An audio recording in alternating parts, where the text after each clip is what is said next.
kuungana na wale viongozi wenzangu wale wanasema ile njia mbadala ambaye rais ametafuta ya kuleta maendeleo kwa taifa yetu kupitia process ya privatization, hiyo ni wazo nzuri kabisa, kwa sababu kutoka mwaka wa 2024 Wakenya waliungana na kusema kwa sauti moja kwamba tafadhali, mambo ya ushuru imefika pahali ambapo tunaweza tafuteni njia nyingine, njia mbadala ambaye tunaweza kuleta maendeleo katika taifa letu.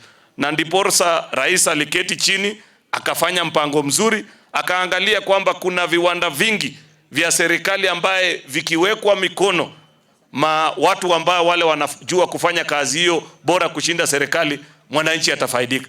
Sasa kitu inanishangaza, kuna watu ambao hamtaki, mnasema ya kwanza rais afanye maendeleo, ya pili mnajua kwa sasa deni imefika mwisho, kwa hivyo hakuna maneno ya kukopa. Mmesema asiongeze ushuru, hamtaki atumie route ya privatization. Jameni, ni nini kweli mnataka Kenya hii? Nyinyi ni watu wanafiki ambaye hamna kwa akili zenu mipango ya maendeleo.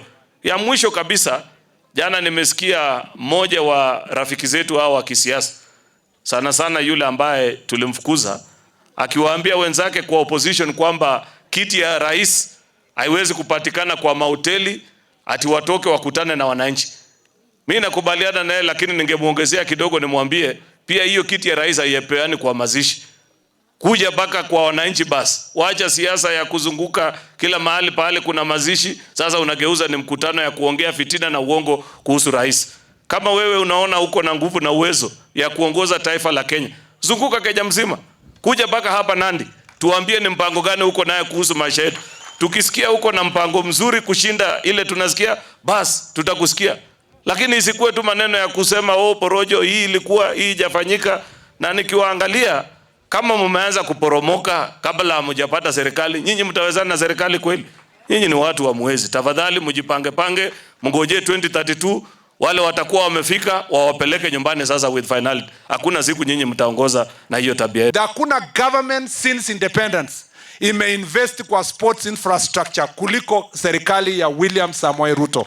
Na ukiona the epitome of it is the Talanta Stadium na many other facilities across the country. This is a government that thinks about equity and balancing our country iende mbele. Mheshimiwa Majority Leader ameongea mambo ya agriculture. Mmeona agriculture inaenda kusonga mbele. Tunaomba tu watu wa Nandi to adopt mambo ya latest crops, coffee, avocados na all this ndio tuweze tukasonga mbele pamoja. Mambo ya education rais amenyorosha. University ya Moi ilikuwa inaenda kusama, Egerton, Nairobi, all those universities. But because of the plans ya rais, unaona kwamba rais ameweza kuhakikisha ya kwamba our universities are now up and thriving.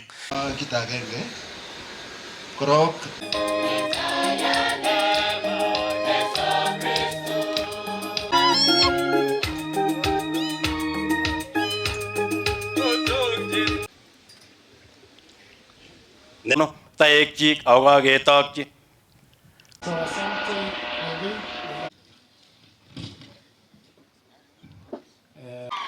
Welcome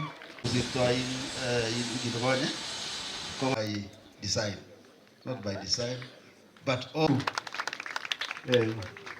Karibu.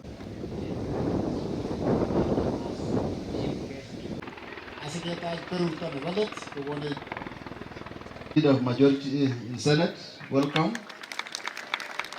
1,000 acres. Kibo temi kibo kwa mosi kibo miwek. Toka tarehe 1 mpaka tarehe 28. Mi kijana nekekure Ronald Kibiego. Na tunakupatia tu uendelee kusaidia sisi kwa harambee. So Kipchumba Murkomen moja. For being with us.